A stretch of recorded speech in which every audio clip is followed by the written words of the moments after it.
Hello and welcome to another video. Today, let's talk about happiness. If you are new to this channel, my name is Frank Zhu, and I'm a college professor teaching sociology, history, and philosophy.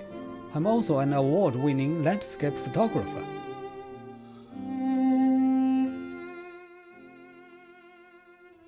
Nowadays, the topic of happiness seems more like a social psychological topic. But long before the emergence of social psychology, many philosophers had discussed it since ancient times. Plato, for example, talked a lot about happiness. In his opinion, happiness was a state of well-being, a strong sense of self-fulfillment. Aristotle was probably most prominently associated with discussing happiness. For him, happiness was the central purpose of human life and a goal in itself.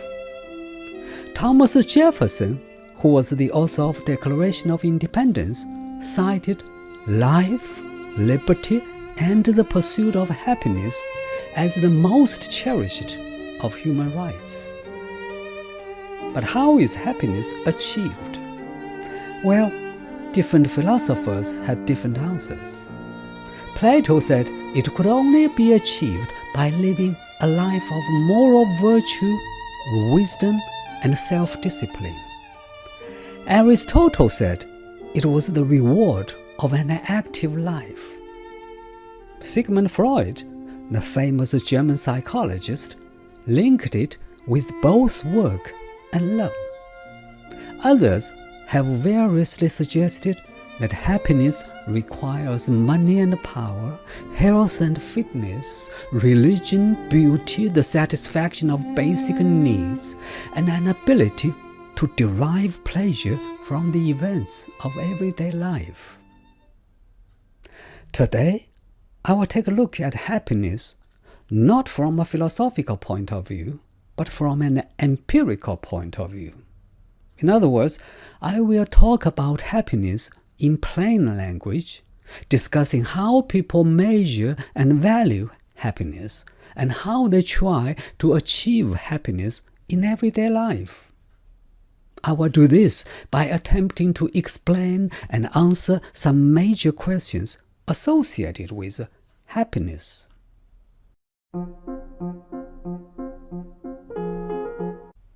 First, what is happiness? Well, coming up with a formal definition is difficult, which is why I keep saying, if you are not engaged in a formal academic discussion, don't bother about it. You know it when you feel it. However, if you are a researcher or a professor like me, you probably need to define it before you talk about it.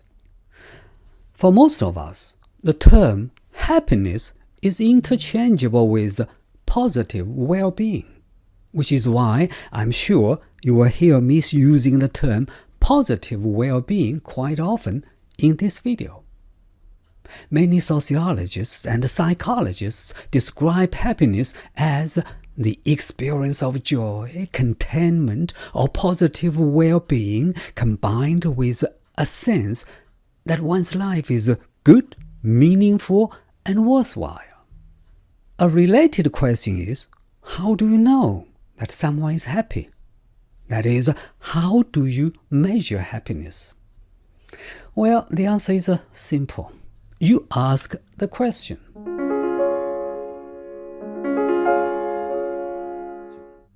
Better yet, you can do surveys such as questionnaires. A lot of researchers, including myself as a sociology and philosophy professor, have done lots of surveys.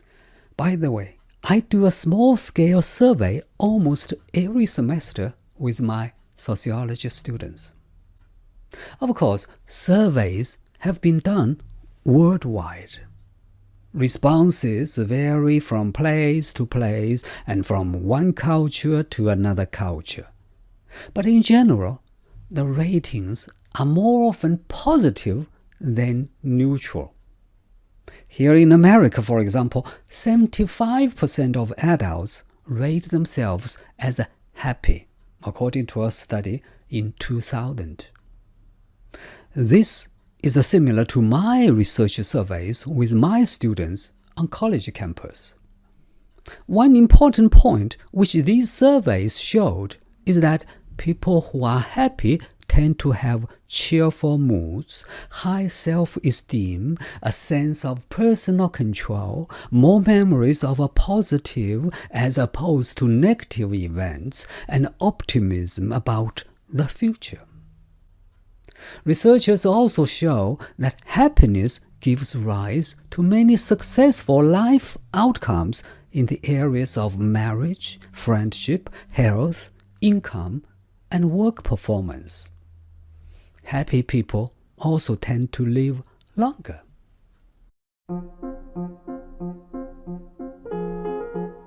Secondly, what are the things that make people happy? Well, you probably don't need surveys to answer this question. It is no secret that our outlook of life becomes positive right after we win a game, fall in love, land a great job, or make money.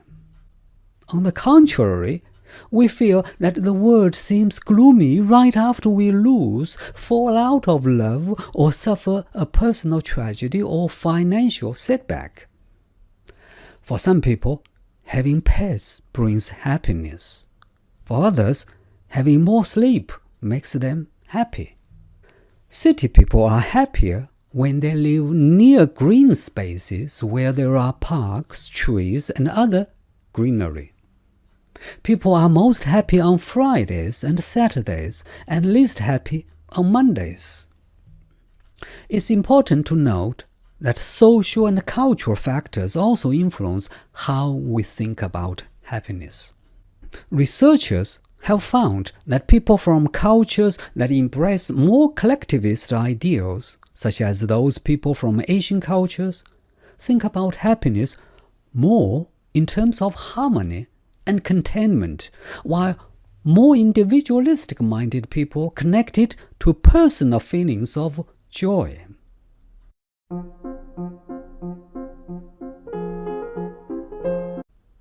Thirdly, there is another question to be answered. What determines our long-term satisfaction, and why are some of us happier than others? Interestingly, researchers have discovered that subjective well-being is not meaningfully or consistently related to demographic factors such as age, sex, racial and ethnic background, IQ, educational level, or physical attractiveness. Contrary to popular belief, people are not less happy during the so-called crisis years of midlife or in old age than during their youth and peak young adult years. Men and women do not differ on this measure, and in the United States, African and Hispanic Americans are as happy as white Americans. Generally speaking, there are three key predictors of happiness. 1. Social relationships. People with an active social life, close friends, and a happy marriage are more satisfied than those who lack these intimate connections. 2. Employment status. Employed people are happier than those who are out of work, regardless of income. And 3. Physical and mental health. People who are healthy are happier than those who are not.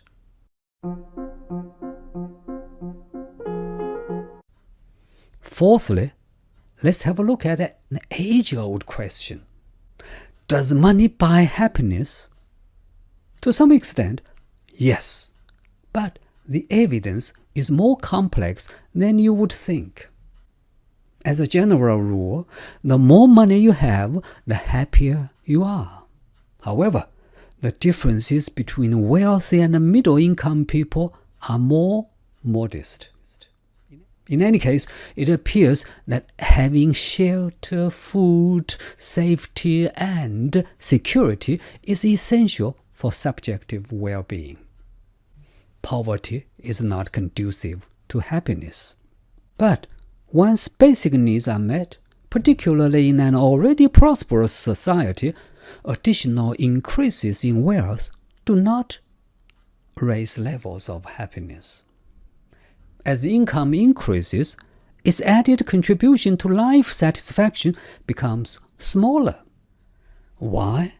One reason is that our perceptions of wealth are not absolute, but instead are relative to certain personally set standards. These standards are derived from two sources: other people and our own past.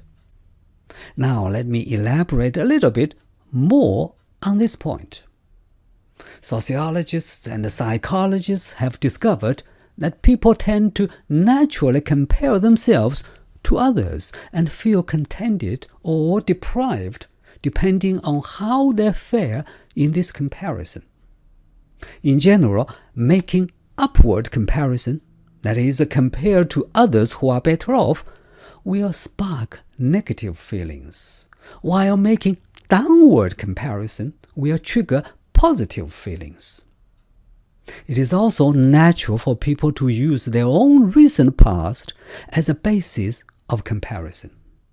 Our satisfaction with the present depends on the level of success to which we are accustomed. Buying a new house or car, or getting the job you were aiming for, or a promotion, and you will surely enjoy a wave of euphoria. Before long, however, the glitter will wear off, and you will adapt to your better situation and raise your standard of comparison. A conclusion can be made here. The more money you have, the more you need to stay happy.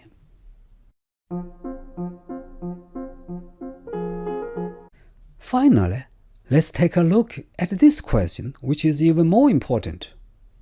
How can we increase happiness? The pursuit of happiness is a powerful human motive that is not fully understood. Different people have different ideas about happiness. What makes you happy may not make me happy. What you think is good for achieving happiness may not work for me. Having said that, there is a basic question for everyone. If you had money to spend, would you rather use it to purchase an experience or a material object? According to many researchers, except the very low income levels, the experiences people purchase make them happier than the material objects. The main reason probably being that the memories of experiences tend to linger longer. So, it is safe to say that for most people, gaining new experiences, such as traveling, going to a concert, is a good way to increase happiness than buying clothes or jewelry, although there are exceptions, of course. There is another question we need to consider. Would you be happier to spend money on others than on yourself? Sociologists and psychologists have found that spending money on other people is associated with greater happiness than spending money on oneself. Giving gifts and making others happy leaves us with a warm glow. This finding makes sense because humans are social creatures. When we spend on the people we care about, it satisfies our basic need to belong. Research has uncovered other ways to boost happiness levels as well. For example, if you volunteer to do something, you feel happier than when you are forced to do it. Government should also try to foster happiness in their citizens. According to various surveys, happiest nations are economically developed and have strong rules of law, human rights, efficient governments, high employment rates, environmental quality, political freedom, and physical health.